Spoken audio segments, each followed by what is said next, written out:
Mini LEDs are clearly the hottest tech trend lately. Just a while back, TVs with multi-zone backlighting were rare and only top-tier models. Now, we're seeing an absolute flood of them, with brands aggressively competing over dimming zone numbers. The key spec that best demonstrates Mini LED's potential. That's precisely why we tested the Hisense U8Q's screen. This is a TV the manufacturer ranks highly, targeting dominance in the premium segment. On paper, it looks great. Over 2,000 local dimming zones and brightness measured in thousands of nits. A 165 Hz refresh rate and a complete suite of features tailored for gamers. Sounds impressive, right? But you know full well that dry specs don't always translate into actual viewing experiences. In today's episode, we're focusing mainly on how this TV performs and comparing it to a professional studio monitor. You can check all the detailed measurements and charts on www.choose.tv to easily compare this TV with others. And if you want to see how it performs in practice, stay with me. We're starting the Hisense U8Q test.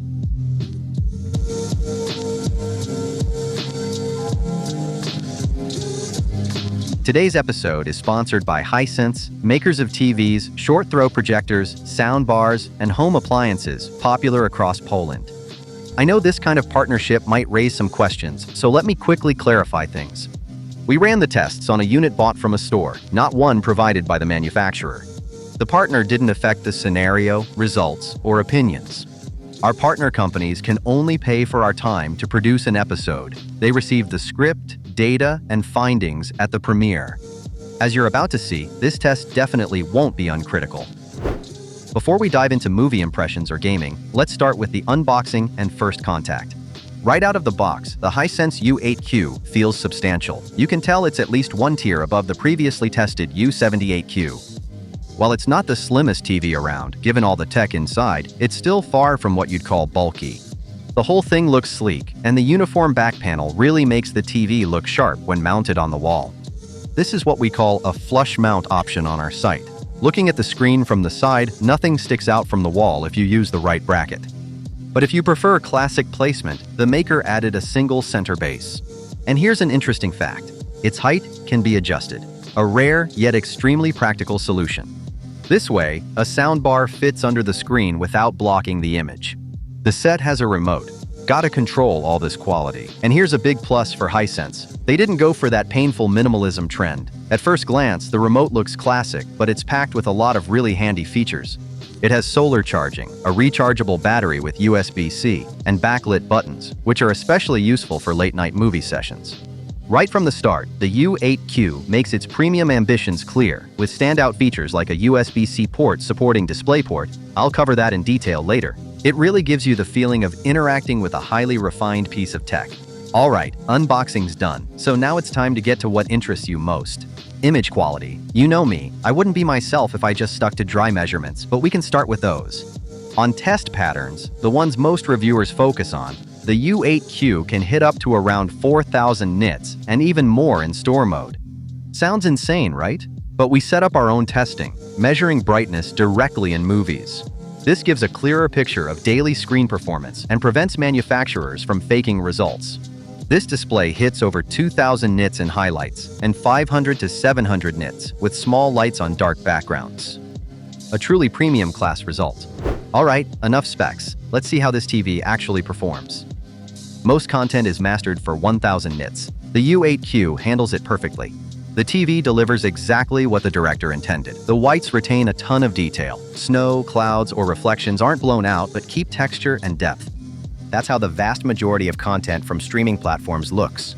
Sometimes, though, it turns out the effect is even brighter than on a reference monitor worth $35,000. What's going on here? Is Hisense really better than studio gear? Not exactly. It's more about the effect the manufacturer intended. If you look a bit closer, you'll notice the entire image appears slightly boosted and enhanced. This is how the local dimming system was designed. And just like in other TVs that use these tricks, this system is deeply concealed. On test patterns, the brightness curve looks almost perfect. An inexperienced reviewer might think, great, everything checks out. But when we use a real film frame, the measurements spike instantly. This is built into this TV. Now let's compare scenes shot with more care, designed for 4,000 nits of brightness. This type of content really demonstrates the TV's full capabilities. The difference from the reference monitor is almost non-existent.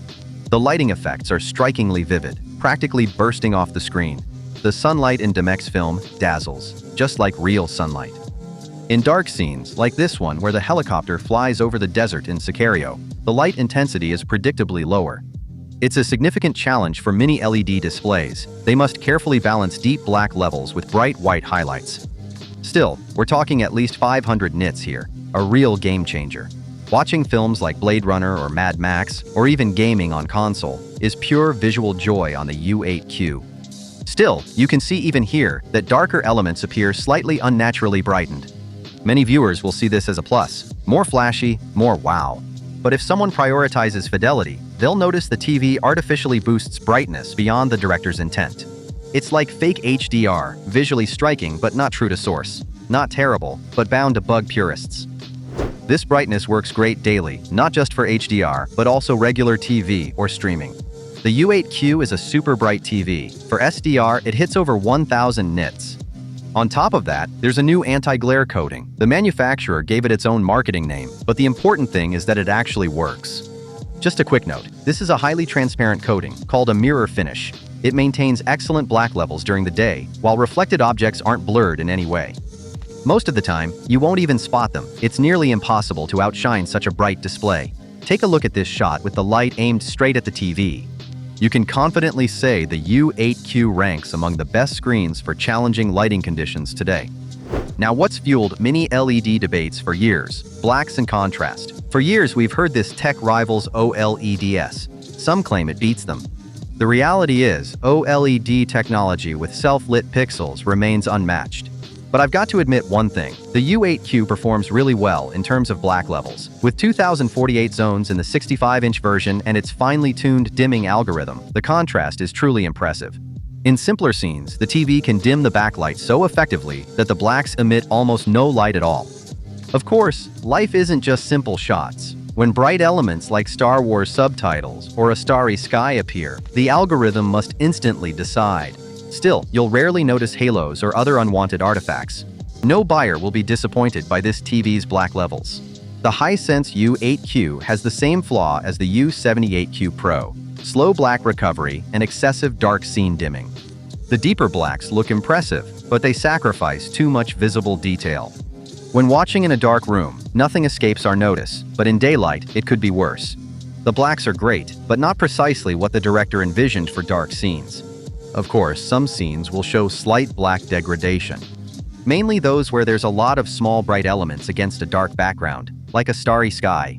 This is simply a limitation of the technology, but Hisense handles it better than most. You can easily verify this by comparing it to other TVs on our site. The TV provides several picture modes, allowing you to customize the colors to your preferences. In our tests, we focused on filmmaker mode because it's the closest to the reference image that a producer sees in the studio. Right out of the box, the factory settings reveal a white balance that leans toward red dominance while lacking sufficient green, causing whites to take on a subtle purple tint.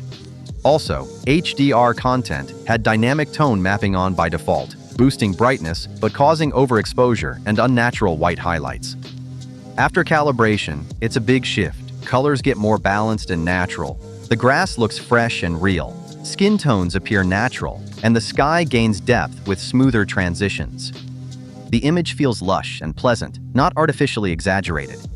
The main drawback, which can't be fully avoided, is the previously mentioned HDR over-brightening and slight loss of detail in darker areas. In tests, the TV hits about 98% DCI-P3 and 81% Rec 2020. The TV delivers excellent results with rich, highly saturated colors, all thanks to its QLED technology, which utilizes a specialized optical film layer positioned between the display panel and LED backlight system. This delivers better results than PFS diodes with fewer quantum dots like in the U78Q Pro. Now let's move on to what's often the Achilles heel of TVs. Image processing, sharpness, scaling. Hisense U8Q has MediaTek's latest Pentonic 800. This is truly an important change that brings a lot of improvements, and I think this part of the test is one of the most crucial. Why? Only a trained eye catches slight color flaws or artificial brightening. But poor gradation is noticeable to anyone, even after-work Netflix or YouTube viewers. Thankfully, Hisense got it right this time. No matter what we played, the tonal transitions stayed smooth and never got distracting. Ratings of 8 and 9 are among the highest in this category. To spot imperfections in this area, you really have to look hard, whereas on most other TVs, they're immediately noticeable in our test sequence from The Green Knight. Of course, sometimes these issues arise with poor quality material that struggles with tonal transitions. This mainly covers YouTube, classic TV, or older online clips. Thankfully, Hisense saw this coming and built the U8Q with smooth gradient technology. Turn it on and the bands vanish, tonal transitions smooth out, and crucially, at medium settings, nothing weird is happening. With most TVs, you immediately notice the trade-offs. Film grain disappears, textures lose sharpness, and unwanted artifacts pop up. None of that happens here. That's why I can wholeheartedly recommend using this feature, especially since older content from 90s videos, YouTube videos in Polish, can truly get a second life thanks to it. Alright, let's discuss motion fluidity on the U8Q key for sports fans and gamers alike. It handles 4K at 120, 144, up to 165 Hz. Does high refresh rate still matter? Theoretically, yes. As we see in the so-called UFO test, moving object sharpness increases with higher hertz. Of course, as is typical with LCD panels, some slight smearing is noticeable since the panel's response time, meaning the transition from one color to another, isn't instant. Still, it's not too distracting. Fast camera pans in racing games or hectic action in shooters, everything stays crisp with minimal smearing. However, it's worth clearly noting that anything above 120 Hz can only be utilized when connected to a PC, as consoles don't support such high refresh rates yet. Sports broadcasts are capped at 60 frames per second maximum. The U8Q features 3 HDMI 2.1 ports, each delivering premium picture quality. That's really crucial because in last year's U8NQ model, you'd often have one port handling, for instance, a soundbar with EARC, a console, and suddenly no space for a PC or second console. Here, that problem vanishes. All 3 ports work the same, so you can hook up everything at once. You might wonder, why 3 HDMI, not 4? And here comes the fun fact that probably nobody expected. Hisense, and correct me if I'm wrong here, became the world's first to include a USB-C port with DisplayPort mode on a TV, placing it along the side panel. In my opinion, it's a brilliant solution, especially if you use a modern laptop or MacBook. No adapters needed, no fuss, just one cable and you already have the image on a big screen. And let me tell you more, this isn't just a feature for laptop owners. I think it's a really smart move overall, since more devices are shifting to USB-C. Just take a look at the remote that comes with the set. No more battery swaps. Just plug it in via USB-C occasionally, and you're good. On top of that, peripherals like keyboards, mice, and headsets are shifting from USB-A to USB-C these days. Of course, you could just assume it's even more convenient to go wireless. While the TV does support both Miracast and AirPlay, DisplayPort is what guarantees full picture and sound quality with absolutely no latency. Hisense did something that other brands should definitely copy as soon as possible. It's not some marketing gimmick, but a real everyday convenience when using the TV.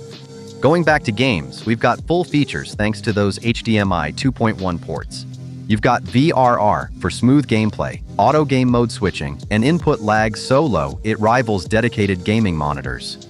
Under 10 milliseconds at 120 Hz. The controller response is lightning fast, ideal for high-speed gaming. You can play in both HDR10 and Dolby Vision. The new titles really look impressive. The lighting, reflections, all those details really sell that high-end gaming feel. There's one thing missing here, no HGIG. And I know some people might wonder, does it matter? HGIG enables the console to handle tone mapping, displaying exactly what devs intended. Without it, the TV always adds its own tweaks. Usually the brightest elements get overblown, and then we lose details. No matter what's happening on screen, everybody wants to see their opponent clearly. My recommendation is to set the console configuration to the value where this icon disappears, as is normally done, and then go down 3 or 4 clicks. That gives optimal brightness and highlight clarity. Finally, let's discuss Game Bar, a quick menu for gamers. With just one click, instantly view signal stats, toggle display modes, or overlay a crosshair. And this is the moment when you can see that the U8Q didn't just get the gaming label for marketing, but was actually designed with gamers in mind. The Hisense U8Q features a VA panel that delivers excellent contrast and deep blacks, though it does come with certain limitations. When viewed from an angle, the colors lose their vibrancy and the blacks begin to wash out. This isn't just this model. Most VATVs in this class do it. If you typically watch from directly in front, there's no issue, but in a wider space with off-angle viewing, it's worth remembering. Let's take a minute to discuss the OS, since you're using it constantly anyway. And I know this always stirs up emotions, especially when a TV doesn't come with Google TV built in or another popular system like Tizen or WebOS. Just like all models sold in Europe, the Hisense U8Q runs on VIDAA. Again, a key point from last time, Europe matters. If you've read foreign reviews or seen US or Asian tests, you likely noticed there, Hisense has Google TV. Here it's VIDAA. Some think, Chinese system? Trash. Let me tell you, this software is actually solid. First up, the speed. Switching between sources, launching apps, changing settings, it's all instant. You don't get those annoying lags or hiccups like on Google TV, especially with cheaper models. Second, the features. VIDAA in 2025 still has things competitors already cut from their models.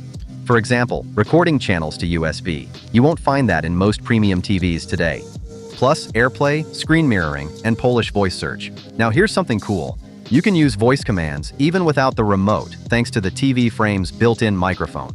Control the TV by speaking to the screen, no remote. Supports Dolby Atmos and DTS-X, especially the latter. Yeah, a lot of manufacturers have already completely dropped DTS, and then issues pop up when trying to play the sound through a receiver or soundbar.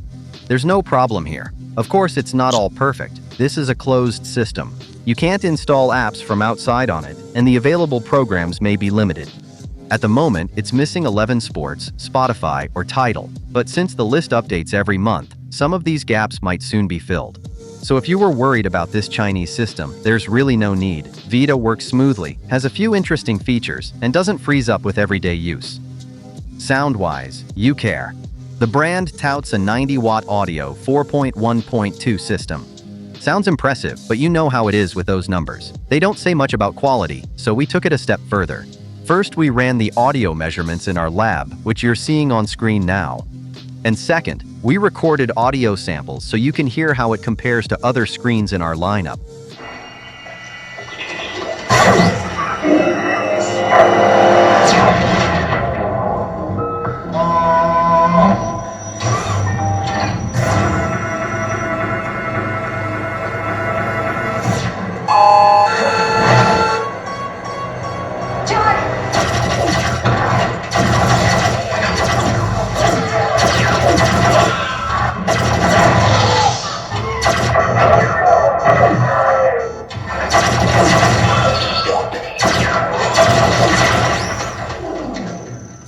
For a U8Q TV, the sound plays remarkably loud and clear. You can even feel slight bass, which is quite rare for most TVs.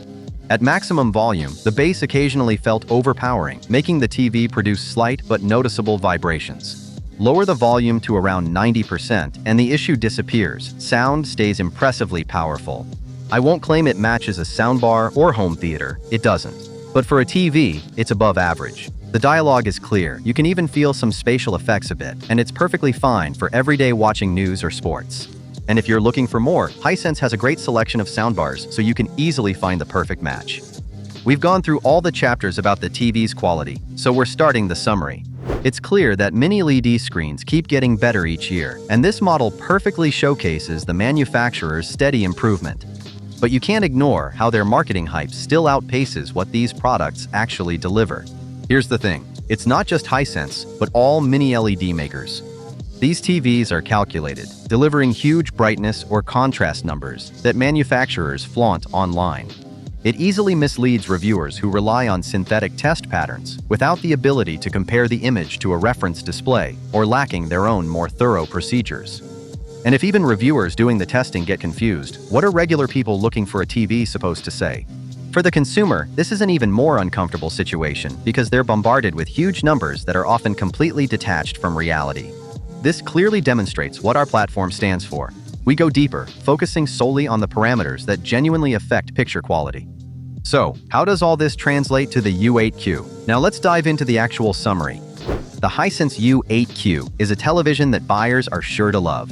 The HDR performance truly stands out, reaching over 2,000 nits of brightness. Even in the darkest scenes, it sustains several hundred nits, which remains genuinely impressive. With cheaper mini-LEDs often losing HDR here, the U8Q still holds up well. The blacks are remarkably deep, and even in complete darkness, it's hard to find anything to complain about. Quantum dots handle color reproduction, delivering highly saturated hues.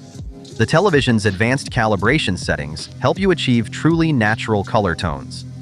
Still, the U8Q isn't completely flawless. Hisense keeps artificially pushing the brightness higher.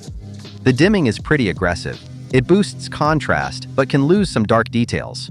For most people, these little things won't matter, but image purists might find them annoying. It's clear Hisense has learned from past years. Major applause goes to their digital image processing. Just 1 year ago, this was its biggest weakness, but now the U8Q matches and even outperforms Korean competitors in certain aspects. The additional features really stand out. That USB-C port with DisplayPort support adds both convenience and future-proofing. Generally speaking, the operating system has a lot going for it. It runs fast, stays smooth, and packs features others missed, like recording shows to USB. The 165Hz display is a great feature. PC gamers love it now, but the trend is clear. The game bar, low input lag, and Dolby Vision support clearly show this TV deserves its gaming credentials. It's unfortunate that HGIG support is missing for more natural HDR brightness on consoles. Sleek design is the cherry on top. The U8Q looks clean and elegant with flush mount options. The sleek metal frame feels sturdy, and the adjustable height stand simplifies soundbar placement. The premium remote enhances the classic design with modern functionality.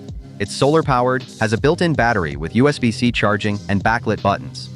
The audio isn't revolutionary, but for this TV class, it's loud, clear, and spacious.